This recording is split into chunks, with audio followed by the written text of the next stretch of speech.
मेरा नाम अर्चना है। आज हम कक्षा 11 में सामान्य विज्ञान विषय में अध्याय 8 तत्वों का वर्गीकरण और गुणों में आवर्तिता के अंतर्गत आयनन विभव, विद्युत ऋणात्मकता, इलेक्ट्रॉन लब्धि एंथैल्पी का अध्ययन करेंगे। इनकी आवर्तिता का, इनको प्रभावित करने वाले कारकों के बारे में पढ़ेंगे। सर्वप्रथम आयनन विभव क्या है? तो किसी तत्व के विलगित गैसीय परमाणु, विलगित का मतलब जिसको अलग कर दिया गया हो, विलगित और गैसीय परमाणु में यदि हम कोई भी इलेक्ट्रॉन, यदि हम क्या करना चाहते हैं, उसमें से इलेक्ट्रॉन बाहर निकालना चाहते हैं, तो इलेक्ट्रॉन बाहर निकालने के लिए या हटाने के लिए हमें जिस ऊर्जा की आवश्यकता होती है उसे आयनन विभव कहते हैं। तो यहाँ पर किसी भी उदासीन परमाणु से एक या एक से अधिक इलेक्ट्रॉन निकाले जा सकते हैं। यदि हम पहला इलेक्ट्रॉन निकालते हैं तो इसे प्रथम आयनन विभव कहते हैं। इसी तरह से दूसरा निकालेंगे द्वितीय आयनन विभव, तीसरा निकालेंगे तृतीय आयनन विभव कहा जाता है। तो यहाँ पर आयनन विभव के लिए मान लीजिए कोई भी उदासीन परमाणु है, ये एक उदासीन परमाणु है। मान लीजिए इस उदासीन परमाणु से हम क्या करते हैं, एक इलेक्ट्रॉन निकालते हैं तो ये धन आवेशित बन जाता है और एक इलेक्ट्रॉन निकल जाता है, इसे कहेंगे फर्स्ट IP1। इसी प्रकार से अब इसमें फिर हम क्या करते हैं, इसमें से फिर एक इलेक्ट्रॉन निकालना चाहते हैं, ये IP2 आ जाएगा, M+2 बन जाएगा, यहाँ एक इलेक्ट्रॉन निकल जाएगा। तो यहाँ हम क्या देखेंगे कि सबसे अधिक आयनन विभव जो है वो IP3 का होगा। इसमें से इलेक्ट्रॉन निकालना अधिक मुश्किल होगा क्योंकि अधिक धन आवेश आ जाएगा और नाभिक की अधिक पकड़ हो जाएगी, इसलिए इसको निकालना मुश्किल हो जाता है। ये क्रम पाया जाता है। अब है आयनन विभव को प्रभावित करने वाले कारक। तो सबसे पहले है परमाणु आकार।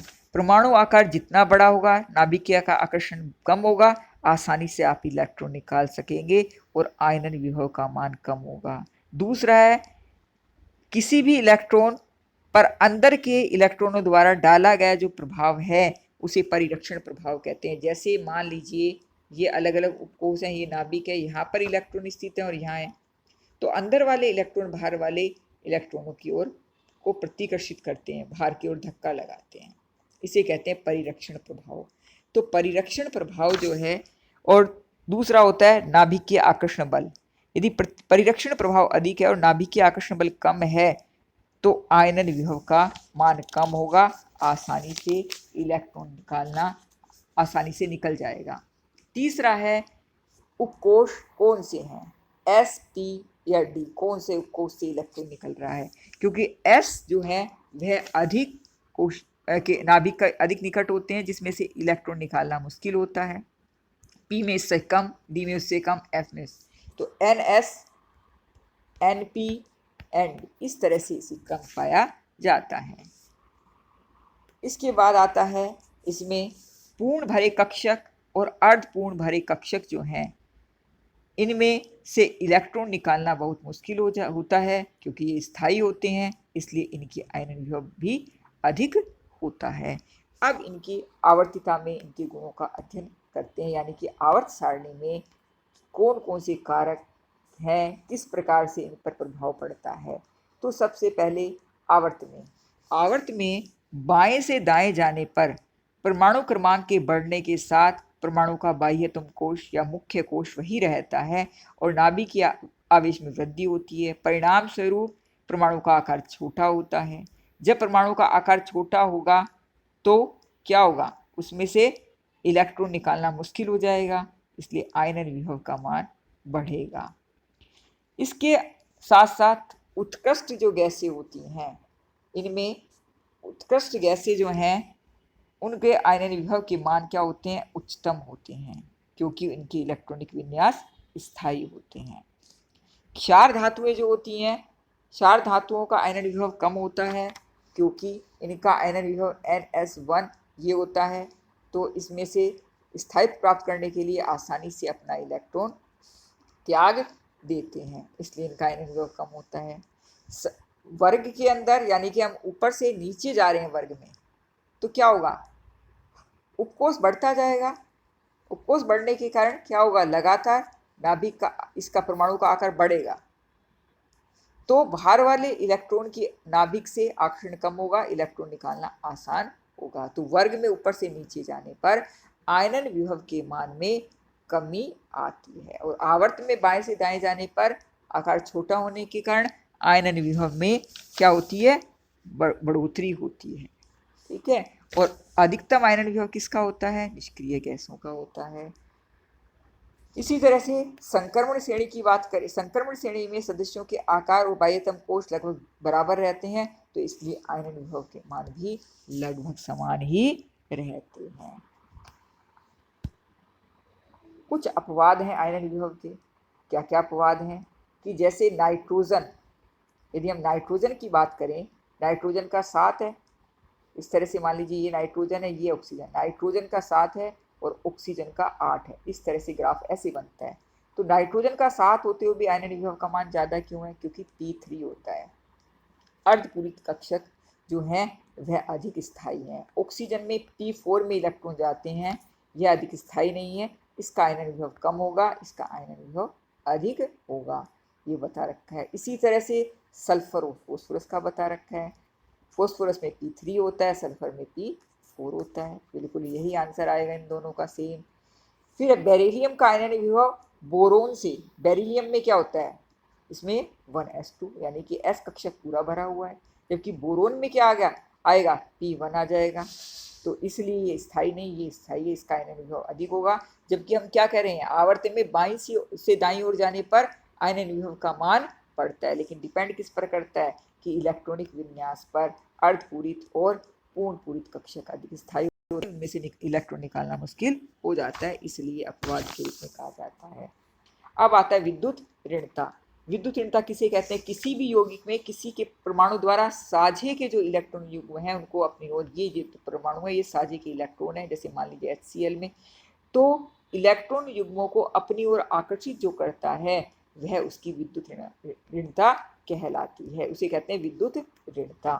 ठीक है, तो विद्युत ऋणता को प्रभावित करने वाले कारक कौन कौन से हैं, नाभिकीय आवेश, यदि नाभिकीय आवेश बढ़ेगा तो आकर्षण बल बढ़ेगा, तो इलेक्ट्रॉन युग्मों को भी अपनी ओर आकर्षित करेगा, विद्युत ऋणता का मान बढ़ जाएगा। परमाणु आकार बढ़ने पर क्या होगा, बाहर वाले ना इलेक्ट्रॉनों को आकर्षित नहीं कर पाएगा, तो इलेक्ट्रॉन युग्मों को कैसे आकर्षित करेगा, साझे वालों को, तो इसलिए इसका मान कम हो जाएगा। परमाणु पर धन आवेश बढ़ने पर क्या होगा, धन आवेश बढ़ने पर विद्युत ऋणता बढ़ेगी, लेकिन ऋण आवेश बढ़ने पर माइनस आ जाएगा, तो इलेक्ट्रॉन युग्मों को आकर्षित करने के लिए प्रतिकर्षण होगा, तो विद्युत ऋणता क्या हो जाएगी, कम हो जाएगी। अब आवर्तिता में इन पे क्या प्रभाव पड़ेगा, आवर्त में क्या प्रभाव पड़ेगा और वर्ग में क्या प्रभाव पड़ेगा, ये बता रहे।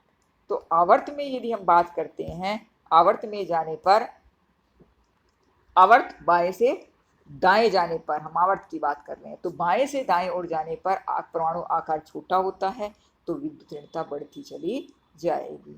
परमाणु आकार S व P वर्गों में ऊपर से नीचे जाने पर परमाणु त्रिज्या क्या होती है, बढ़ती है। परमाणु त्रिज्या बढ़ने के कारण क्या होगा, विद्युत ऋणता का मान भी कम हो जाएगा।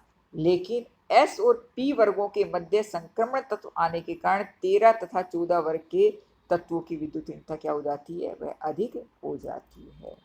ठीक है, बाएं से दाएं जाने पर आकार कम होने पर विद्युत ऋणता बढ़ती है। दूसरे व तीसरे आवर्त के विद्युत ऋणता में परिवर्तन नियमित दिखाई देता है, लेकिन पांचवें और छठे में यह परिवर्तन अनियमित दिखाई देता है, क्योंकि विद्युत ऋणता के मान में बाएं से दाएं जाने पर बढ़ोतरी होती है। तो ये निर्भर करता है परमाणु के आकार पर, नाभिकीय आवेश पर। अब है इलेक्ट्रॉन लब्धि एंथैल्पी किसे कहते हैं। तो किसी भी विलगित गैसीय उदासीन जो परमाणु है, इसमें एक इलेक्ट्रॉन जोड़ने पर जो ऊर्जा मुक्त होती है उसे इलेक्ट्रॉन लब्धि एंथैल्पी कहा जाता है।